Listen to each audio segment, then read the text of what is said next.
My mother-in-law went on a rant when she heard we were adopting. She said she couldn't bear the idea of Nancy's biological child being her first grandchild. She even suggested divorcing my husband and then adopting, or sending the child to foster care. But I'm Nancy, and I won't abandon my brother-in-law's child just to please her. So fine.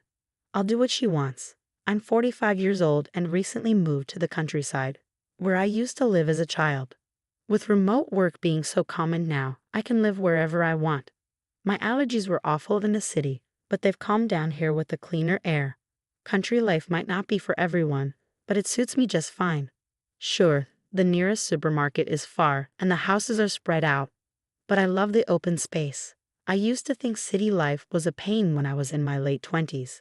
Back then, I had just married Ken, and we were really close. But there was a big problem. Ken's mom was way too attached to him. It makes sense, since he's her only child. She'd call his work just to talk to him, and she'd hassle his girlfriends like crazy. She did a lot of weird stuff out of love for her son. Ken was really bothered by her when we were dating. He kept me a secret from her to protect me from what he called the evil queen. He was worried she'd treat me like she treated his exes. But once we got married, I couldn't stay hidden. Ken finally told her about me, and her reaction was intense. I heard her on the phone saying, "Let me meet her. If she's no good, I'll put her in her place." She must have felt shocked. She thought her son was all hers, and then suddenly there's a new woman he wants to marry. Why did I marry a man with such a mother? Simple. I loved him. That was the only reason. When I was sick, he'd take care of me, making me porridge and shedding tears at sappy movies. He even helped lost kids find their parents, even if it meant being late for our plans.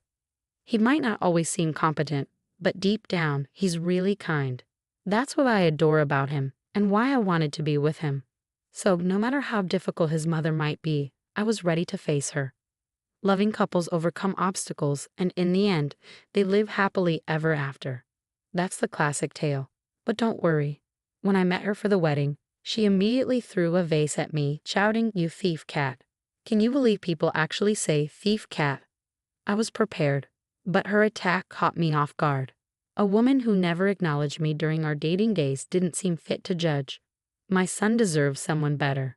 I won't accept an orphan as my daughter-in-law, she went on. Yes, it's true. I don't have parents. My dad passed when I was in high school and my mom died when I was 20. I don't come from any special background, and by the time you hit your 40s or 50s, most people have lost their parents. Using that as a reason to disapprove of our marriage was just wrong. Luckily, my father-in-law stood up to her. You can't judge someone's character just based on their past. It's rude. Ken is old enough to make his own decisions. Just let him marry, he argued. But my mother-in-law isn't one to easily listen to her husband. In the end, she never officially accepted our marriage, so we secretly tied the knot on her father-in-law's advice. Even if we waited forever, she'd never give her blessing. I wanted to be with my husband in this life and the next. But that didn't mean I'd give up on our marriage in this life. I was ready to live as a married couple without ever telling my mother-in-law. A few months after we got married, we unexpectedly ran into her while shopping. Both of us proudly wore our engagement and wedding rings on our left hands. We were completely wrapped up in our newly bliss, happily strolling hand in hand while shopping, much to my mother-in-law's annoyance. She instantly caught sight of our rings and erupted into a tirade right there in the middle of the supermarket, oblivious to the curious glances from other shoppers. It turned out she'd been told by my father-in-law that we had called off our marriage and broken up. Neither my husband nor I knew about this story. Apparently, my father-in-law had shared it on his own. Feeling betrayed by both her husband and her son, my mother-in-law was livid. While I understood my father-in-law's intention to protect us, I couldn't help but regret not coordinating our story better to avoid such an easily uncovered lie. It must have hurt her deeply to be deceived in such a way. Her grip on my husband tightened, and despite his attempts to distance himself, she refused to let go. She began showing up at our doorstep daily, and eventually she moved in without so much as returning to her own home. Why did we allow her entry, you wonder? Well, each day she'd ring the doorbell, shouting through the thin walls, "Let me in. Are you planning to leave me out in the cold?" We had no choice but to let her in, at least temporarily. We attempted to remove her from our home several times, but she would always go to the police, claiming, "My son and his wife kicked me out." Feeling sympathetic toward the authorities, I decided to handle this family matter privately, although I had no clue how to deal with it. Despite numerous arguments and my husband's repeated demands for her to leave, she stubbornly refused. In fact, she seemed to relish the idea of being disliked. If she could wear us down and make us give up, it would be a victory for her, so she put all her energy into it. Her harassment toward me escalated. She would throw away my things without asking and ruin my cooking by pouring vinegar into it, making it inedible. These were just the beginning. What shocked me most was the garbage she left out. I discovered bags marked with "stupid" at the collection site. When I turned them around, I found "Nancy Thief Cat" written on the other side, forcing me to flip them again. At first, my father-in-law would visit daily, hoping to take her home, but eventually he stopped coming. My husband, too, became too busy and exhausted from arguing with his mother. Instead of insisting she leave, he started ignoring her. He even told me, "Don't bother cooking for my mom. Pretend she's not here." It was disheartening to see my kind husband pushed to this point, a testament to my mother-in-law's tenacity. Initially hurt by her son's neglect, she seemed determined to drive us apart. She shamelessly continued living in our home. Then one day we received devastating news. My brother and his wife had tragically died in a car accident while out with their family. Losing my supportive brother and kind sister-in-law was incredibly painful. But I couldn't afford to just wallow in grief. They left behind a 5-year-old son, Kyle. At the funeral and wake, relatives were passing around responsibility, asking, "Who will take care of him?" Nancy would be the best option. But what if Nancy refuses? Despite feeling somewhat distant from these relatives, their callousness was unsettling. I had always cherished Kyle as my first nephew and felt a strong bond with him, wanting to care for him if possible. But I worried about the impact on him of losing his parents and then being taken in by his aunt and uncle. Most importantly, I feared my husband's reaction. However, before I could even broach the subject, my husband said, "If Kyle doesn't mind, let's take him in ourselves." Kyle expressed his desire to live with us, so I decided to formally adopt him as my son. What about this child? On the day I brought Kyle home, my mother-in-law stared at him expressionlessly. My husband stayed silent, so I spoke up. "He's my nephew. We're going to raise him as our son."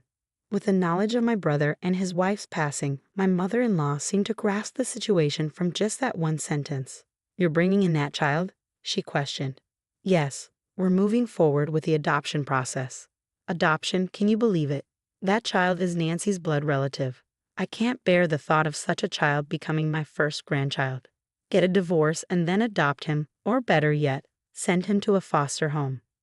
Suddenly, my mother-in-law erupted in anger, leaving poor Kyle bewildered by her outburst. "Why do we need your approval to care for this child? Please don't meddle in our marriage." "Absolutely not. That child will become my first grandchild, right? A child who doesn't share a drop of Ken's blood. I will never accept that," she declared, hurling the remote control at us. In an instant, my husband rushed to shield Kyle from the impact. "Kyle will simply be our adopted son, and nothing changes between him and you," I reassured her, but it felt like speaking to someone who refused to listen. "She's not against Kyle being adopted. She just can't stand the fact that we're still married," my husband muttered, his tone filled with frustration. "Well, if that's what she wants," my husband and I nearly said simultaneously that day, understanding that staying in that house wouldn't be good for Kyle. We decided to leave and move to a hotel. It's frustrating to have to leave our own home, but it's for Kyle's well-being. We see it as a temporary inconvenience until we can finally find a way to remove my mother-in-law from our lives for good. A week later, my husband and I finally returned home. It seemed even my stubborn mother-in-law was concerned, as we hadn't been back for a while. There was a moment of relief on her face when she saw us, followed by a smile. It seemed she was pleased that Kyle wasn't with us. "You've given up on the adoption," she said cheerfully. Neither my husband nor I replied as we quietly made our way to the living room. "You two went ahead with a marriage against my wishes, and now an adoption. That's just absurd. But at least you've come to your senses," she muttered to herself. My husband sat silently, taking several pamphlets out of his bag and laying them out in front of her. Choose any place you like, he said. She was taken aback by the pamphlets and my husband's words. What's this? What do you mean? You told us to choose between divorce or a facility, correct? Well, we've chosen a facility for you, my husband and I said with sly smiles, causing her expression to stiffen. She looked at my husband in panic, but he responded coldly. Do you think we're joking? I'm dead serious. I'm only in my 60s. I can't go to a facility. And remember how you hid my belongings, despite me telling you not to. I added. She didn't know how to respond to my accusation. That was just a mistake. It's a sign of dementia, she stuttered. Also, you always make a mess of the room after I've tidied it up, my husband chimed in. Her expression tightened. I'm getting older, so that's not acceptable. It could be an early sign of dementia, losing the ability to tidy up or starting to collect junk. And Mom, you've been hoarding items from that pop star. Those are just useless junk, right? I remarked. Well, that's another sign of progressing dementia, my husband chimed in. As we confronted her, she burst out, What's gotten into you two? You gave us the choice between divorce or a facility, so we chose the facility. Right on cue, the doorbell rang. Looks like they're here, my husband said casually. I nodded and hurried to the door, where my father-in-law stood waiting. Sorry for the delay, he apologized. Observing the scene, my mother-in-law looked bewildered and asked, Why is he here? With a mischievous grin, my husband quipped, Since it was either divorce or a facility, let's go with divorce.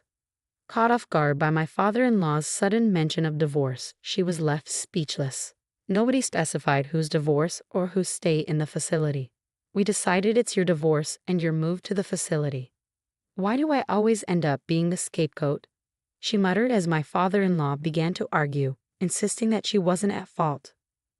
My dear, it seems you've abandoned everything, including our home, and caused nothing but trouble for our son, my father-in-law scolded. I've repeatedly told you to come back home, stop bothering our son, and take care of the house. What are you saying, acting like some old-fashioned dictator? Take care of the house yourself, she snapped.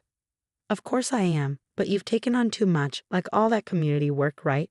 Your absence has left the house empty, and now I'm left handling everything. Naturally, I have complaints, my father-in-law fired back. Yes, my mother-in-law, who once relished being a stay-at-home mom, seemed to have overloaded herself with community responsibilities, like paperwork and event planning.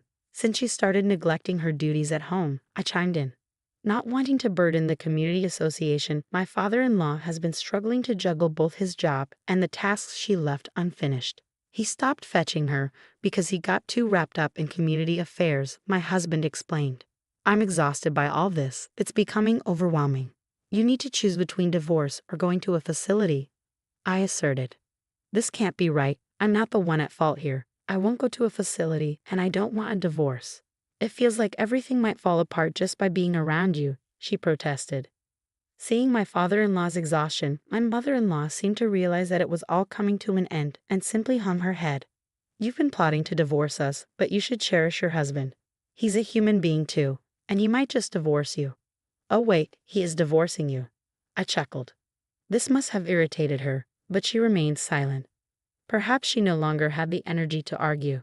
And so my in-laws divorced, and Kyle officially became our son. As we proceeded with the divorce process, my mother-in-law returned to her marital home. Meanwhile, my husband and I moved secretly with the assistance of my father-in-law. As of now, she hasn't been able to locate us. With limited finances and little knowledge of the internet, it's doubtful that my mother-in-law could track us down out of state. However, since the property originally belonged to my father-in-law's family, she was swiftly evicted and divorced. Apparently, during the chaos of the divorce, she had pleaded with my father-in-law not to divorce her, even begging on her knees, claiming she didn't want to divorce at her age. As a homemaker, she had no savings. She attempted to claim a portion of the assets, but since there wasn't much to begin with, she has been struggling to make ends meet on her own. Despite needing assistance, both my father-in-law and husband have distanced themselves from her. She attempted to rely on a distant cousin she hadn't been in touch with for years, only to be turned down with the explanation, "We can't afford to support another adult. You need to fend for yourself."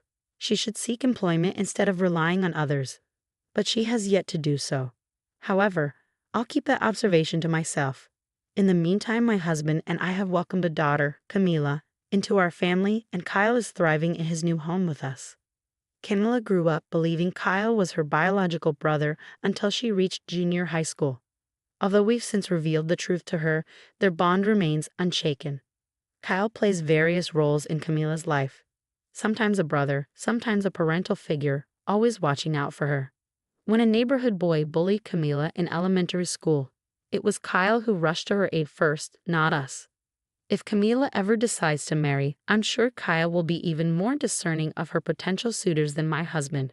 Kyle, who initially struggled to express affection, now affectionately calls me Mom and has grown particularly close to my husband, spending weekends fishing together.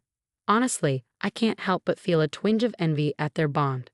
Kyle is the cherished child left behind by my dear brother and his wife, and I'm committed to nurturing him as my own for the rest of my days. Now, let's take a look at what the boys have caught and whip up a delicious dinner with my daughter. I'll put my homemaking skills to the test and impress everyone.